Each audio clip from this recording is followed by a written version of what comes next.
লাভ হয়েছে। এবার আসেন সরাসরি কোরআন থেকে আলোচনা আমরা শুরু করে দিই। কিসের আলোচনা করব? কোরআনের আলোচনা করব। যেই কোরআনের ছায়াতলে মুমিনের জান্নাত রয়েছে। কোরআনের ছায়াতলে কি? মুমিনের জান্নাত। যেটার নিচে জান্নাত পাবো সেটা অবশ্যই দামি হতে হবে, ঠিক কিনা বলেন? তাহলে আগে সর্বপ্রথম জানবো কোরআন আল্লাহ তাআলার কাছে কেমন দামি।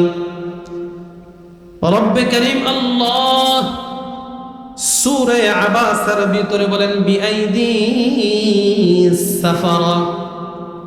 কোরআনে কারীমকে শান্তি স্থাপনকারী ফেরেশতারা লিখেছেন। শান্তি স্থাপনকারী ফেরেশতারা কারা? এই ব্যাখ্যায় দুইটা ব্যাখ্যা এসেছে। ইবনে আব্বাস রাদিয়াল্লাহু তাআলা আনহু বলেন, শান্তি স্থাপনকারী ফেরেশতারা হলো হযরতে জিবরাইল এবং আল্লাহর নবীদের কাছে যারা ওহী নিয়ে আসতো, এরা হলো শান্তি স্থাপনকারী ফেরেশতা। দুই নম্বর হলো কোরআন কারা লিখছেন?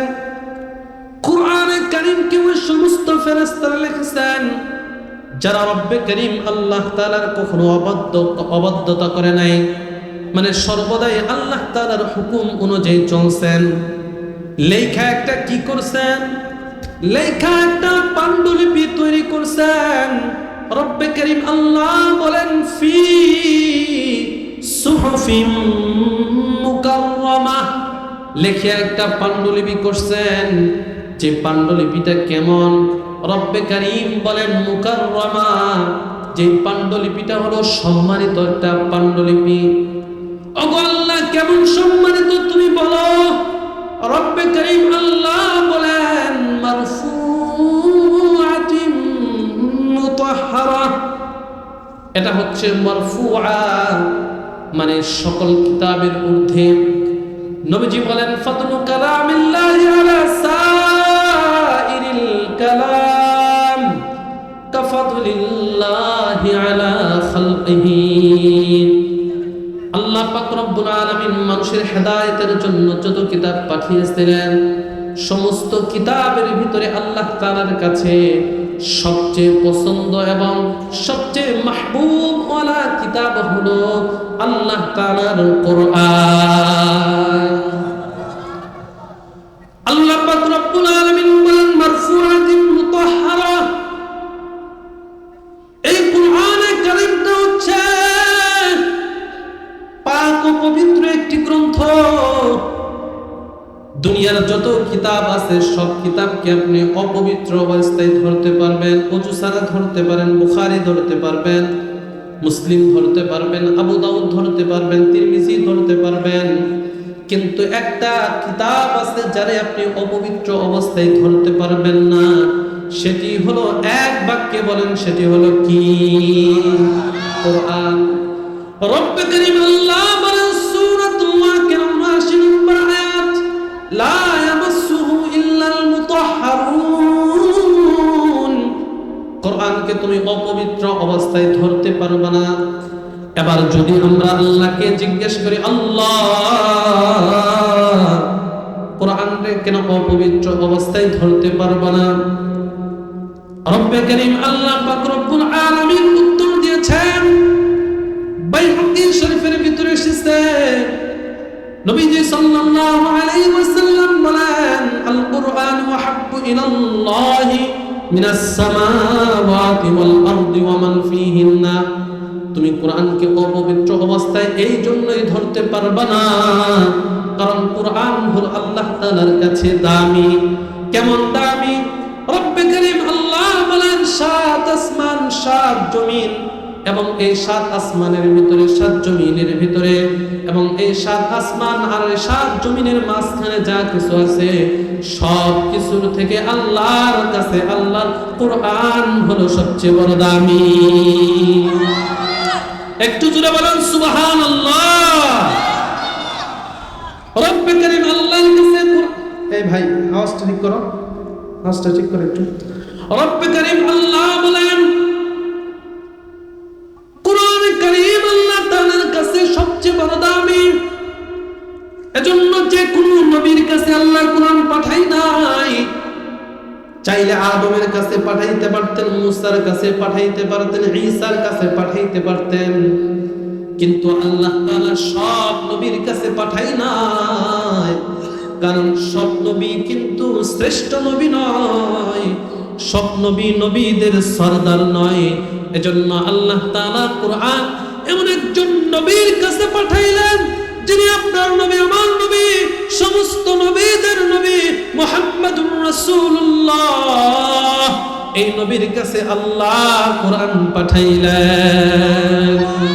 সাইয়্যিদুল কাওনাইন খাতমুল মুরসালিন আখিরা মুদবুদ ফখরুল আউয়ালিন শুধু অজুদাস রহমাতাল লিল আলামিন মসজিদে ও শুধু হামারু এ জমিন। তাহলে বলেন কোরআন দামি না দামি? অদামি। যার কাছে পাঠাইলেন উনি দামি না অদামি?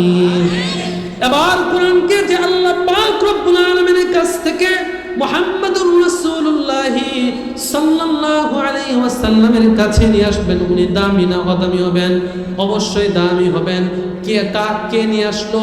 রব্বে করিম আল্লাহ সূরাতুশ শুআরার 193 নম্বর আয়াতে কারিমার ভিতরে বলেন, নাযালা বিহি রূহুল আমিন। আমি আল্লাহ চাইলে অন্যান্য ফেরেশতাদের মাধ্যমে কোরআনকে অবতীর্ণ করতে পারতাম, কিন্তু না, আমি কোরআনকে এমন একজন ফেরেশতার মাধ্যমে অবতীর্ণ করলাম যিনি সমস্ত ফেরেশতাদের লিডার, জিবরাইলের মাধ্যমে আমি আল্লাহ কোরআনকে মুহাম্মাদের কাছে প্রেরণ করলাম। তাহলে কোরআন দামি না অদামি? যার কাছে পাঠাইলেন উনি দামি না অদামি? এবার যে আল্লাহ পাক রব্বুল আলামিনের কাছ থেকে নিয়ে আসতেছেন উনি দামি না অদামি? এবার যেই মাসের ভিতরে আল্লাহ পাক রব্বুল আলামিন কোরআন অবতীর্ণ করবেন সেই মাসটাও বহুত বড় দামি। কোরআনে কারীমের সূরাতুল বাকারা 185 নম্বর আয়াতে আল্লাহ তাআলা বলেন, শাহরু রমাদানাল্লাযী উনজিলা ফীহিল কুরআন। আল্লাহ পাক রব্বুল আলামিনের কাছে ইন্না ইদ্দাতাশ শুহুরি ইনদাল্লাহি 12 শাহরা, রব্বে করিম আল্লাহর কাছে গণনার দিক থেকে 12টা মাস আছে। আল্লাহ তাআলার কাছে এই 12 মাসের ভিতরে একটা মাস আল্লাহর কাছে পছন্দ। কোন মাস আল্লাহর কাছে পছন্দ? রমজান মাস আল্লাহর কাছে পছন্দ। এজন্য আল্লাহ পাক রব্বুল আলামিন এই কোরআনকে রমজান মাসে অবতীর্ণ করলেন। এজন্যই কোরআন অবতীর্ণ মাসের ভিতরে কোন বান্দা যদি একটা ফরজ ইবাদত করে তাহলে আল্লাহ পাক রব্বুল আলামিন তার আমলনামার ভিতরে 70টা ফরজ ইবাদত করা সব দান করিয়া দেয়। সূরা বলেন সুবহানাল্লাহ। আল্লাহ পাক রব্বুল আলামিন আবার কোরআন হলো দামি, যার কাছে পাঠাইলেন উনি হলো দামি। এবার যে মানুষ যে ফেরেশতা নিয়ে আসলেন উনিও হলো দামি। যেই মাসের ভিতরে অবতীর্ণ করলেন ওই মাসটাও বহুত বড় দামি। এবার কখন আল্লাহ তাআলা অবতীর্ণ করলেন? সূরাতুল কদরের 1 নম্বর আয়াতের ভিতরে আল্লাহ তাআলা বলেন, ইন্না আনসালনাহু ফি লাইলাতিল কদর। আল্লাহ পাক রব্বুল আলামিন রমজানুল মুবারক মাসের লাইলাতুল কদরের রাত্রিতে কোরআন অবতীর্ণ করলেন। মানে সেই রাত্রিতে কোনো বান্দা যদি ইবাদত বندگی করে, কোরআন অবতীর্ণ হওয়ার রাতে কোনো বান্দা যদি ইবাদত করে তাহলে আল্লাহ তার আমলনামার ভিতরে 83 বছর 4 মাস ইবাদত করার সব দান করিয়া দেন। তাহলে আবার বলেন কোরআন দামি না অদামি? যার কাছে পাঠাইলেন উনি দামি না অদামি? যেই ফেরেশতা নিয়ে আসলেন উনি দামি না অদামি? যেই মাসে আসলো ওই মাসটা দামি না অদামি? যেই রাতে অবতীর্ণ হইল ওই রাতটা দামি না অদামি? এবার সবকিছুই যেহেতু দামি, এবার এই কোরআনকে যারা বহন করবে এরা দামি না অদামি? দলিল তিরমিজি শরীফের 2909 নম্বর হাদিস, নবীজি সাল্লাল্লাহু আলাইহি ওয়াসাল্লাম বলেন, খায়রুকুম মান তাআল্লামাল কুরআন ওয়া আল্লামা। এই দুনিয়ার মানুষ সকল তোমরা মনে রেখো, দুনিয়াতে বহু মানুষকে আমি আল্লাহ তাআলা পাঠাইছি। আল্লাহ পাক রব্বুল আলামিন সব মানুষকে সম্মানিত করেন নাই। রব্বে কারীম আল্লাহর কাছে কিছু মানুষ সম্মানিত। কারা? রব্বে কারীমের বন্ধু বলেন, যারা দুনিয়াতে কোরআন পড়লো এবং অপরকে শিক্ষা দিল, এরাই আল্লাহর কাছে সর্বশ্রেষ্ঠ মানুষ। ডক্টর ইউনূস কি সর্বশ্রেষ্ঠ মানুষ? যদি সে কোরআন পড়ে তাহলে শ্রেষ্ঠ মানুষ, আর যদি না পড়ে তাহলে শ্রেষ্ঠ মানুষ না। বাংলাদেশের যত বড় নেতা হোক, যদি সে কোরআন পড়নেওয়ালা হয় তাহলে সে আল্লাহর কাছে শ্রেষ্ঠ, আর যদি সে কোরআন পড়তে না পারে তাহলে সে আল্লাহর কাছে শ্রেষ্ঠ না, যদিও সে মানুষের কাছে শ্রেষ্ঠ হতে পারে। ঠিক কিনা বলেন? এজন্য কোরআন পড়ার জন্য রাজি আছেন তো ইনশাআল্লাহ? একটু জিকির করি, লা ইলাহা ইল্লাল্লাহ, জোরে লা ইলাহা ইল্লাল্লাহ, লা ইলাহা ইল্লাল্লাহ, লা ইলাহা ইল্লাল্লাহ, লা ইলাহা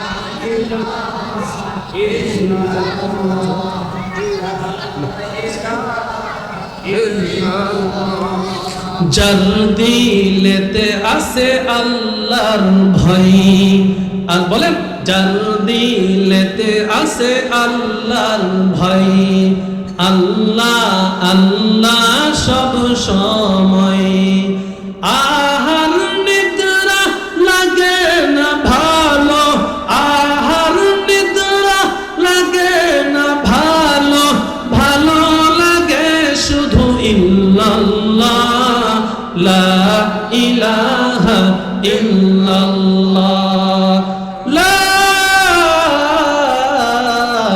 ইলাহা ইল্লাল্লাহ, মুহাম্মাদুর রাসূলুল্লাহ। আমরা দেখি যখন কোরআন পড়নেওয়ালা কোরআন পড়ার জন্য হাঁটি হাঁটি পা পা করে মক্তবের দিকে রওনা করে, অথবা কোনো মাদ্রাসার দিকে রওনা করে, আমরা দেখি সে কোনো সরকারি রাস্তায় অথবা বেসরকারি কোনো রাস্তায়, ব্যক্তিগত কোনো রাস্তায় হেঁটে যায়। নবী সাল্লাল্লাহু আলাইহি ওয়াসাল্লাম বলেন, না না, সে অন্য একটা রাস্তায় হাঁটে। কোন রাস্তায় হাঁটে? তিরমিজি শরীফের 2647 নম্বর হাদিসের ভিতরে নবী বলেন, মান খারাজা ফি তালাবিল ইলমি ফাহুয়া ফি সাবিলিল্লাহ। যখন কোন মানুষ কোরআন পড়নেওয়ালার জন্য হাঁটি হাঁটি পা পা করে যাইতে থাকে, সেজন্য আল্লাহর রাস্তায় হাঁটতে থাকে, আর আল্লাহর রাস্তায় হাঁটার কারণে আল্লাহ তার প্রত্যেকটি কদমের বিনিময়ে একটা করে নেকি লিখে দেন। আল্লাহর নবী সাল্লাল্লাহু আলাইহি ওয়াসাল্লাম বলেন, হাত্তা ইয়ারজিআ, অপর কদমের বিনিময়ে আল্লাহ কি করেন? তিরমিজি শরীফে 2648 নম্বর হাদিস, নবীজি সাল্লাল্লাহু আলাইহি ওয়াসাল্লাম বলেন, মান তালাবাল ইলমা কানা গাফফারাতুল লিমা মাজা। আল্লাহ পাক রব্বুল আলামিন অপর কদমের বিনিময়ে তার একটা করে গুনাহ খাতা মাফ করিয়া দেয়। একটু জোরে বলেন সুবহানাল্লাহ। এই সন্তানটা যখন হাঁটে হাঁটে পা পা করে মাদ্রাসায় বসে পড়ে,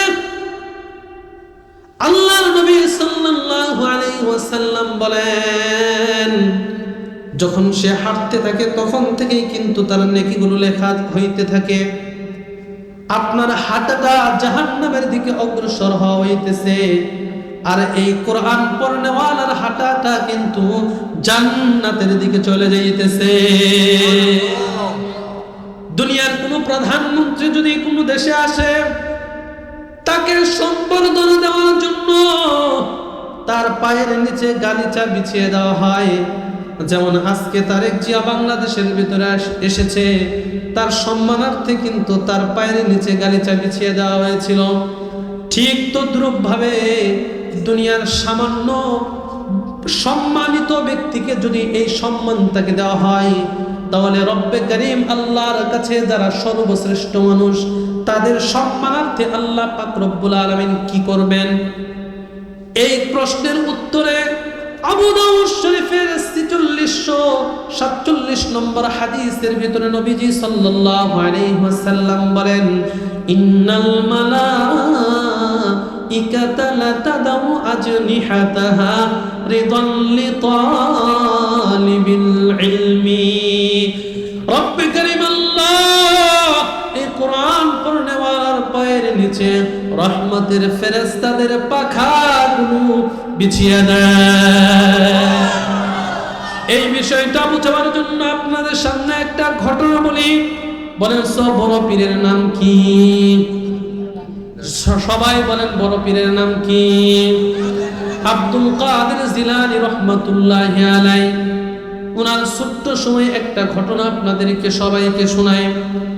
উনি যখন ছোট্ট ছিলেন, ছোট্ট বয়সে কোরআনে কারীমকে যখন বুকের ভিতরে ধারণ করে মাদ্রাসার দিকে রওনা করতেন, প্রতিদিন তিনি ক্লাসরুমে দেরি করে ঢুকতেন।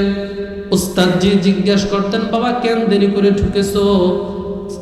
আব্দুল কাদের জিলানী রহমাতুল্লাহি আলাইহি বলেন, হুজুর আগামীকাল সঠিক টাইমে ঢুকবো।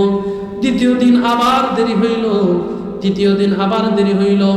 চতুর্থ দিনের মাথায় উস্তাদ জিজ্ঞেস করে, গো আব্দুল কাদের জিলানী, তুমি প্রতিদিন কেন দেরি করে ঢুকে? এটা আজকে তোমাকে উন্মোচন করতেই হবে, তোমাকে আজকে সেই রহস্য উদ্ঘাটন করতেই হবে। আব্দুল কাদের জিলানী রাহমাতুল্লাহি আলাইহি বলেন, হুজুর দিলে দুইটা ভয়, এ কারণে আমার দেরি হয়। সেই ভয় দুইটা কি? যখন আমি কোরআনকে বুকে লইয়া, যখন আমি সর্বপ্রথম আমি আমার কদমটা উঠানের উপর রাখি, যখন ঘর থেকে সর্বপ্রথম আমি আমার সামনের উঠানের ভিতরে রাখি, সাথে সাথে উঠান তো শক্তদার বস্তু, সেটা আর শক্ত থাকে না, সাথে সাথে দেখি তুলার মতো, তুলার রূপে রূপান্তরিত হয়ে যায়। আব্দুল কাদের জিলানী রাহমাতুল্লাহি আলাইহি উস্তাদ ডাক দিয়ে বলেন, বাবা আমার বুকে নবীজির হাদিস শুনেছিলাম যে কোরআন পড়নেওয়ালার পায়ের নিচে আল্লাহ রহমতের ফেরেশতাদের পাখা বিছিয়ে দেয়। আব্দুল কাদের জিলানী তুমি ভয় পেও না, আরে তোমার পায়ের নিচে আল্লাহ পাক রব্বুল আলামিনের ফেরেশতারা পাখা বিছিয়ে দেয়। একটু জোরে বলেন সুবহানাল্লাহ। এজন্য মুহতারাম আযিমিন, কোরআন পড়নেওয়ালা যখন কোরআন পড়ার জন্য হাঁটি হাঁটি পা পা করে মাদ্রাসায় বসে পড়ে, এরপরে যখন কোরআন পড়নেওয়ালা ডাক দিয়ে কোরআন পড়নেওয়ালাকে বলা হয়, বাবা বলো আউযু, বলেন আমার সাথে, আউযু বিল্লাহি মিনাশ শাইতানির রাজীম, বিসমিল্লাহির রাহমানির রহিম, আলহামদুলিল্লাহি রাব্বিল আলামিন, আর রহমানির রহিম। কোরআন পড়নেওয়ালা যখন এগুলো বলতে থাকে, রব্বে কারীম আল্লাহ ডাক দিয়ে বলেন, আমার কোন বান্দা আমাকে আল্লাহ বলে ডাক দেয়, আমাকে রহমান বলে ডাক দেয়, আমাকে রহিম বলে ডাক দেয়। ফেরেশতারা বলে, আল্লাহ অমুক এলাকার অমুক সন্তান তোমাকে রহমান বলে ডাক দেয়, তোমাকে রহিম বলে ডাক দেয়।